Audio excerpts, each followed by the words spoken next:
తమ్ముడు మీరు వెనక్కి వచ్చి అమ్మాయి వెనక్కి అంగన్వాడీ టీచర్ వెనక్కి వెళ్ళిపో ఆ పాపని పార్వతీపురం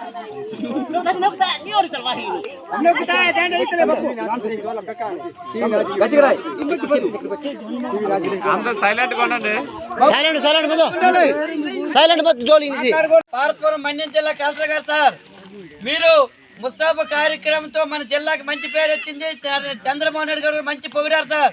కానీ ముస్తాబాతో పాటు ఇదండి ఈ రహదారి సౌకర్యం కూడా కల్పించండి సార్. కల్పిస్తే ముస్తాబాకితో పాటు గిరిజనులు కూడా హాయిగా ఉంటారు, బాగా చదువుకుంటారు, గర్భిణీ స్త్రీలు వైద్యం అందించే విధంగా ఉంటారు తప్ప ఆ విధంగా మీరు ముస్తాబాతో పాటు ఈ గిరిజన గ్రామాలకు అన్ని విధాలుగా రహదారి సౌకర్యం కల్పించండి సార్. ఈ పారిశ్రామికారులు చేసి ఇప్పటికి వెళ్ళిపోండ్రు. ఈ ఎమ్మెల్యే గారు శంకుస్థాపన చేశారు. మేమందరం కొండ మీద ఉన్నాము. మాకు ఏటీ పరిస్థితి సార్. వెంటనే అడవి శాఖ అధికారులు రప్పించి మా గ్రామానికి రహదారి సౌకర్యం కల్పించాలి సార్. 79 సంవత్సరాలు అవుతుంది సార్, మరి మా బతుకలేదు సార్.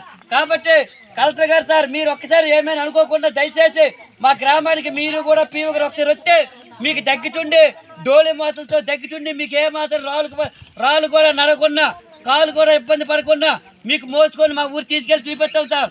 ఒకసారి రండి సార్. కలెక్టర్ గారు పీఓ గారు మీరు వచ్చి మాకు రహదారి సౌకర్యం కల్పించాలి సార్. పవన్ కళ్యాణ్ సార్, మీరు ఇప్పటికే గిరిజన గ్రామాలు తిరుగుతారు, గిరిజన కష్టాలు తెలుసుకుంటారు. మాది కూడా తెలుసుకొని మా ఊరికి రహదారి సౌకర్యం కల్పించి 20 గ్రామాల గిరిజనులు అన్ని విధాలుగా రక్షణ కల్పించండి సార్. మీకు మంచి పేరు ఉంది సార్.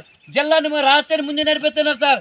మా గోడు కూడా మీరు ఈ గిరిజన గ్రామం రహదారి సౌకర్యం కల్పించి మీరు అడవి శాఖ మంత్రి కాబట్టి అడవి శాఖ అధికారులు జేసీ పట్టుకెళ్ళిపోతారు సార్.